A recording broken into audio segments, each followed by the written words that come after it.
With the remake officially on the horizon, I figured now was as good a time as ever to finally sit down with Final Fantasy VII. Somehow I had never ended up playing this game despite it being one of the most well-known and successful RPGs ever made.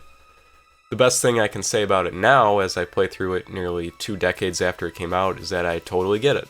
I get why people love this game so much. I get why it was important, and why it is still important.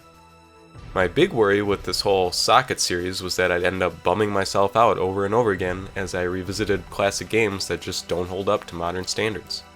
And that might still happen. But Final Fantasy VII does not fit into that category. And I'm not going to tell you that Final Fantasy VII hasn't aged, but I will tell you that its many strengths shine through very, very well. Just as a final note, I'll be splitting this video up into 3 parts based on the game's 3 discs. The first video covers my experiences up through the very end of Disc 1. There will be many, many spoilers. That said, here it is, Final Fantasy VII.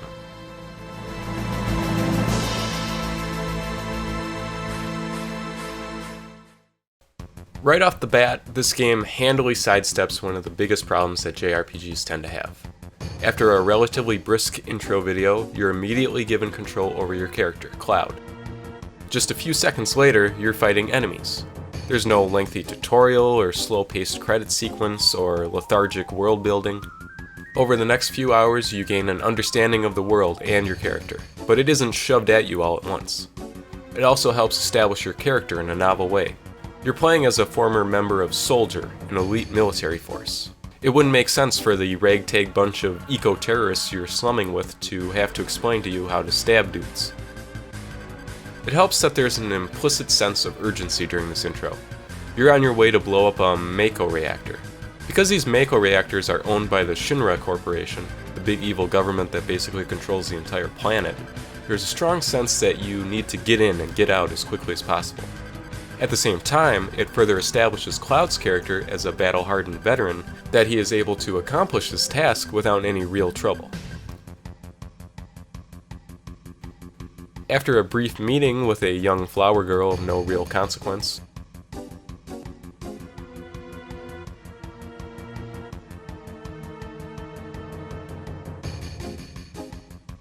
one final scene drives home Cloud's battle readiness. As you escape the scene of the crime, you're accosted by an ever-growing number of soldiers. You can choose to run, or you can choose to turn and fight.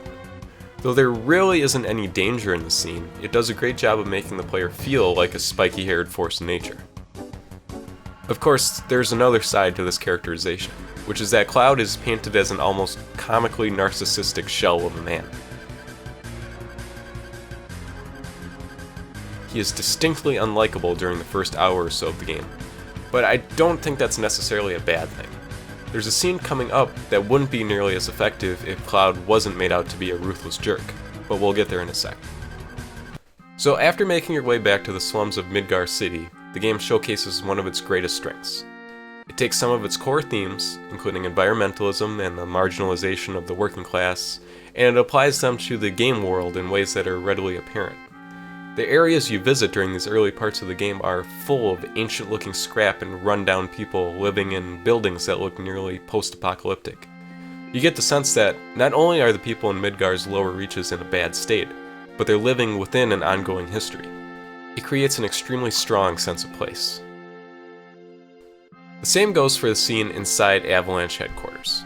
The jokey dialogue and presence of a child, Marlene, helps humanize the people you've been rolling with. It also leads to a very well done flashback sequence with a newly introduced character, Tifa. This scene also has a fair bit of structural significance. Most of the major characters get their own backstory sequences, but they are often delayed by quite a bit. By putting the Tifa scene up front, immediately after you first meet her, it gives the player reassurance that things will be explained down the line. Without that Tifa scene, it's possible that the beginning of the game would have felt like it was withholding too much information. Before we move on, I want to mention one more thing. So at this point you need to learn how to use materia, which is one of the main combat and equipment systems the game utilizes. The stroke of genius here is that Barrett, your buddy with the gun arm, asks you to tutorialize it for him. You don't actually have to do anything during this whole sequence, but it's such a great bit of characterization to have you, the experienced soldier, teach Barrett how to equip his weapon and armor.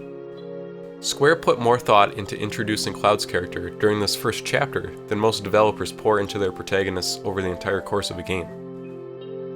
Okay, actually there's one more thing.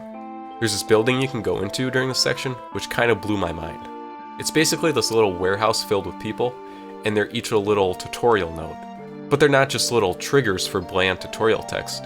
You learn about limit gauges and save points by helping a young girl fend off a bully and by chasing a bouncing save point across the screen. There's even a talking treasure chest. This is such an odd little room, and it's very easy to miss, but it's one of my favorite tutorial sections in any game I've played. Mostly because of the dog who explains what buttons are. At this point, the game proper begins. You journey via train to the second Mako reactor, which is just different enough from the first that it doesn't feel like a complete retread. Once you get to the reactor, the game ups the drama a bit by introducing the president of the Shinra Corporation. He's not a very interesting villain, being as he is an evil corporate dude with basically no defining traits. But the fact that he meets your team personally and flies away in a sick-looking early 3D helicopter gives a better sense of what the stakes are like on your mission. This sequence also highlights one of the things I find most fascinating about this game. 3D polygonal games were still in their infancy when this game was made. Proper practices that we take for granted now hadn't been codified yet. And so you get a cutscene like this one, where a pre-rendered background shifts into full FMV, but with non-pre-rendered character models layered on top. It looks really wonky, but also kind of unique and novel.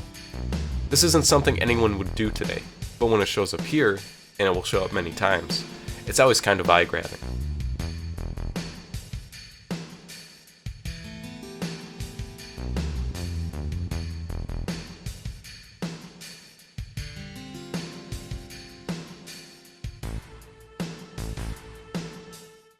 This next section does something that I'm not sure is intentional. You fall hundreds of feet and land in a church, where you befriend the flower girl from earlier. This entire section feels very surreal and ephemeral, with you landing in a flower bed and dropping barrels on soldiers. It culminates with this shot, which is extremely difficult to get a grasp on. The scale feels very off. I understand that this was probably a limitation of the technology, but it puts an uneasy cap on a section that feels slightly out of whack, and not necessarily in a bad way. From there, things revert back to some semblance of normalcy for a while. You visit the flower girl Aerith's house, meet her mother, and sneak out while she sleeps. You also get a first quick glimpse of Cloud's past, which will become one of my favorite story threads. This is maybe a good time to bring up the insane monster designs in this game. Again, this was one of the first major forays into fully polygonal enemy designs, and the artist ran with it in a fascinating way. Sure, there are the expected dragons and imps running around, but you also get encounters like this evil houseman who gradually reveals his inner robot. Like many of the enemies in the game, there's no lore explanation for his appearance. This lets the player arrive at their own conclusions. You do fight him in an area full of wreckage and robotic parts, after all. Final Fantasy VII isn't the prettiest game in the world, but from an art direction perspective, it's rarely less than fascinating. So then you get to the infamous Don Corneo section. I think this section of the game is genius. It's also ballsy as hell. So we've got this tough guy protagonist who seems like he's only out for himself. He's pointedly unlikable. And in this section, he's thrown into a situation where not only does he need to help those around him to accomplish his own goals, but he ultimately needs to abandon his entire self-image as well as his masculinity to succeed. The basic setup is this. You need to get into the Don's mansion to save Tifa, but the Don only lets ladies onto his premises. And so, the only real course of action, dress Cloud up in a dress and waltz through the front door. In order to prepare your disguise, you need to explore the surrounding settlement and help basically everyone you meet. This feels like Majora's Mask before Majora's Mask. You help a young woman suffering from indigestion, participate in a squatting contest, help a dressmaker get back his mojo, and even visit the local hostess club. All of these minor activities result in pieces of your disguise. That said, for the first time in the game, you're helping other people out of a greater sense of duty. The only thing Cloud gets out of the whole ordeal is a nice dress and some makeup. which might be enough for him, the game doesn't really get into that, but really he's helping other people in order to save Tifa. So at the same time the game is breaking down this image of Cloud as a single-minded soldier, it's also breaking down the image that he's acting out of some mysterious, selfish purpose. It's fascinating from a narrative perspective, and it's something I think most developers would be terrified to attempt. So then you get Threatened Dongs and the bane of my existence, even more than Threatened Dongs, I guess, a sewer section. And then you get an overly lengthy train car moving thing. This probably isn't the best place to bring this up, but this game seems to suffer from JRPG padding. It comes and goes for sure, but there are lengthy sections of this game which I feel like exist solely to take up your time. That said, I haven't experienced the need to grind all that much, so maybe this is the price we pay. Anyways, after all that, you come back to the start, and things start to really pop off. You fight your way up a giant pillar, fight a dude in a suit, and make a thrilling escape from a collapsing FMV pillar that you can move around on. It's kind of ridiculous that you escape by swinging away as a group. Okay, it's really ridiculous. But seeing the area you spent the entire game in be crushed really ups the drama in an appreciable way. It helps that you're ultimately unable to save your team members from the beginning of the game. It really feels like from this point onward, you're striking out on your own on a grander mission. It's especially touching going back to Aerith's church and talking to the children caring for the flowers in her stead. Before you venture out into the world though, there's one more stop to make. You need to sneak into the wonderfully imposing looking Shinra building and rescue Aerith from the company's evil corporate clutches. This involves an extremely lengthy stairway climb, which echoes a similar climb present in the original Metal Gear Solid. I don't know what the deal was with PS1 developers and lengthy staircases, but the actual gameplay at the top is great. Not only are you sneaking your way past guards, but you're interacting with the upper echelon of a giant evil corporation, and discovering that they don't really know what they're doing. Just the level of detail alone here is a wonder to behold. There are libraries, health clubs, locker rooms, supercomputers, secret labs, and even an evil conference table. The enemy designs here somehow capture that same 90s corporate culture feel, even if they don't make much sense as standalone monsters. Once you reach the top of the tower, you meet a new party member, Red 13. This is a character who will experience some great moments later on, but his introduction here is pretty awful. He speaks like a generic anime man, and his design seems like a grim preview of the spiky belt and clasp designs that would help turn me off of Final Fantasy X years later. Or earlier, I guess. But after a great bit of dread involving a bloody floor, things move ahead. President Shinra gets a katana in the back, his son shows up with a shotgun, and things look pretty grim. Obviously this is all leading up to a boss fight, but as this game tends to do, that expectation is somewhat subverted. What ends up happening is Cloud stays behind to fight Rufus, while the rest of the party fight a giant robot tank. This is a great moment for a couple of reasons.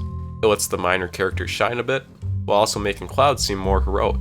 It also ups the drama while fighting Rufus. The one-on-one fight between two men is much more exciting than it would have been if Cloud had the whole party with him. This all culminates in a super grungy looking FMV sequence that transitions into a pretty amazing looking motorcycle chase sequence. The gameplay here isn't the tightest thing in the world, but it's a great change of pace, and it makes your escape from the city feel meaningful and chaotic. And just like that, you're out in the overworld. One thing I love about how this is handled is that you end up on the other side of a wall that you were able to visit earlier in the game. There was nothing to do on the screen then, you could only stare out into the surrounding terrain, but now suddenly you're on the other side of that wall. After a short trek, you end up at one of my favorite parts of the game so far. Cloud tells everyone about his past through an extremely well-designed flashback sequence.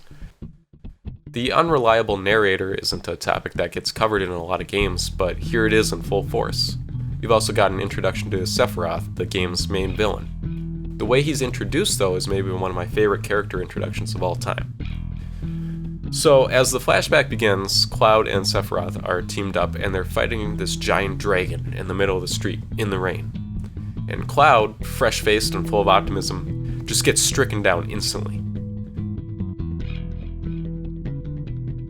Meanwhile, Sephiroth stands there with more health than you could possibly imagine. Just the health meters alone tell you more about Cloud and Sephiroth's characters and relationship than any amount of exposition could.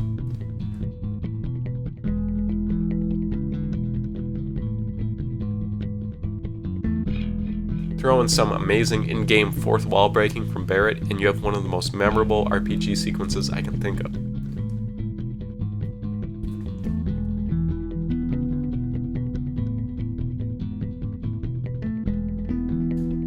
From there, you're free to explore your hometown via flashback. You can talk to your mother, pine after your childhood crush Tifa, and make your way through a desolate wasteland towards an abandoned Mako reactor.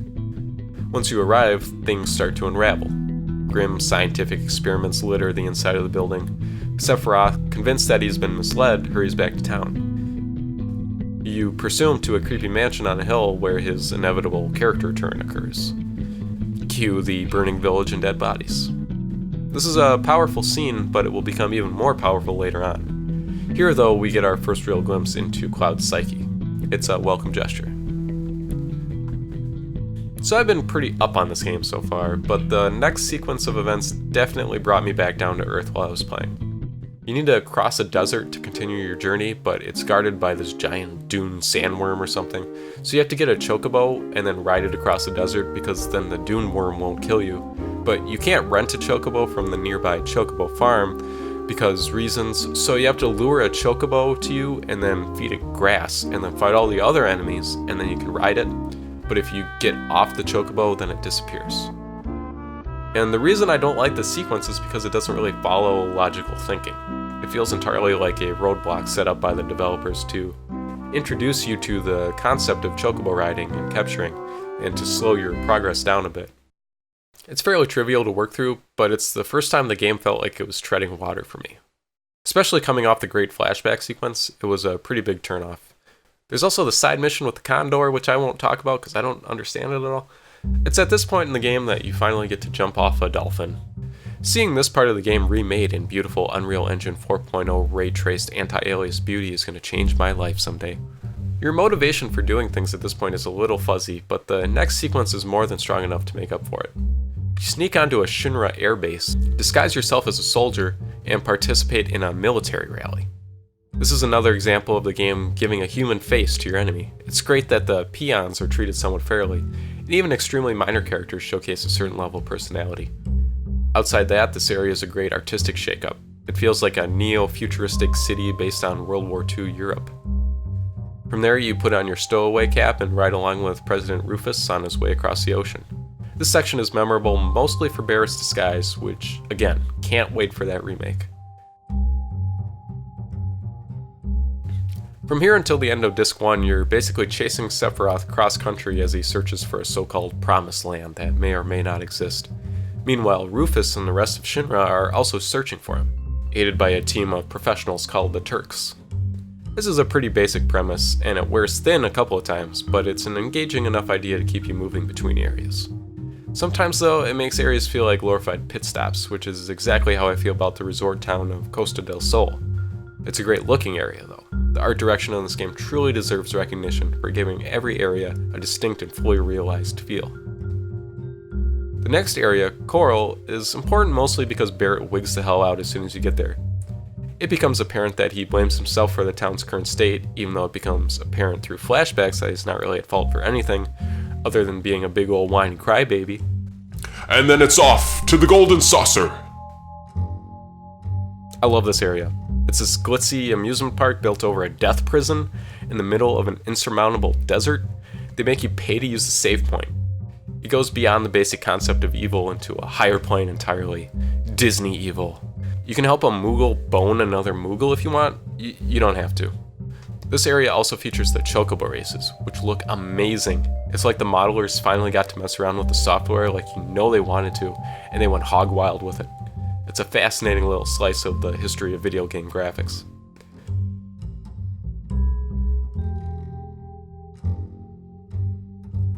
And then yada yada, prison, desert, chocobo race. This is about the time I realized that the PC version of the game has a fast forward feature. It got used a lot. The next area I visited, Cosmo Canyon, features one of my favorite moments in the game so far, and it involves one of my least favorite characters. So Red 13, the weird experimental Catman you've been rolling with, basically believes that when Cosmo Canyon was attacked, his dad ran like a coward and left him and his mom to die. But as the old sage of the village leads you and Red through the scene of the crime, as it were, and as you fight the literal ghosts of Red's past, the truth comes to light. Red's father actually sacrificed himself to save the village. Again, this isn't high art as far as storytelling goes, but it's delivered in a very charming and engaging way, and in a way that directly involves the player.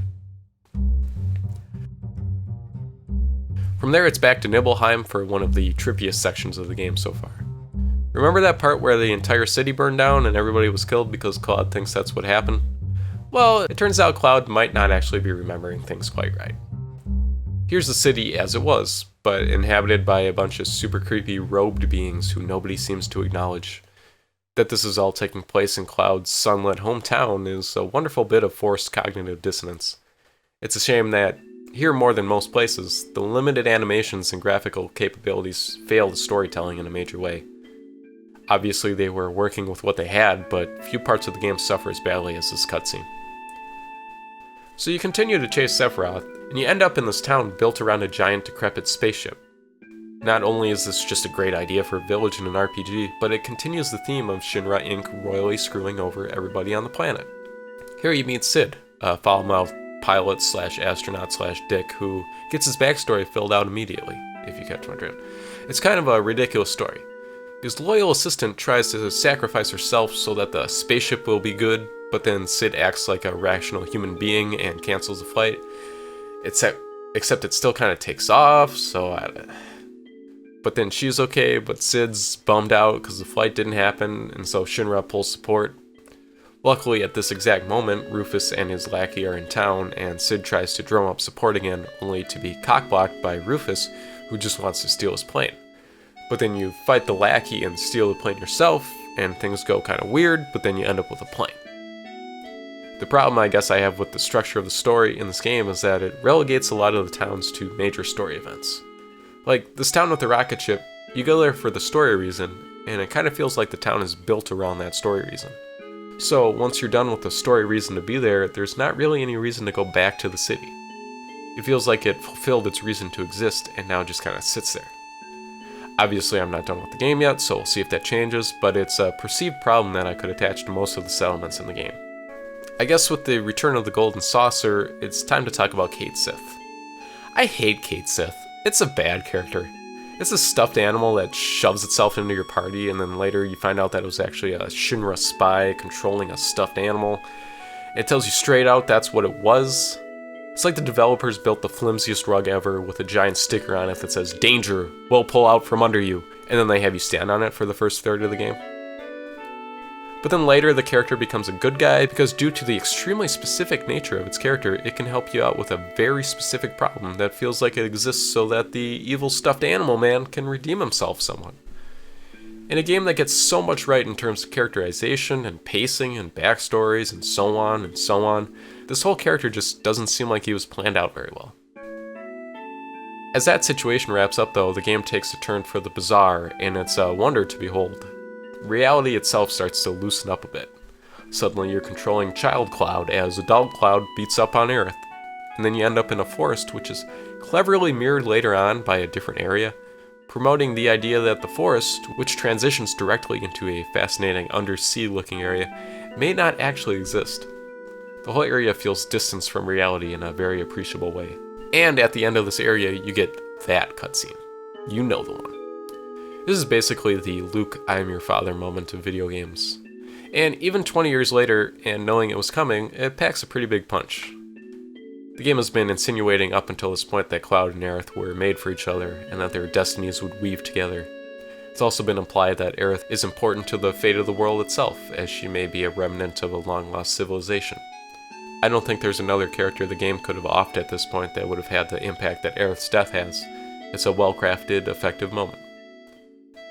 And that just about wraps up part 1. There are some topics I didn't cover here that I'm going to save for part 3, including the soundtrack and the dungeon design. Right now, I just wanted to get my thoughts on paper so I can move forward with the game. See you in another 3 months.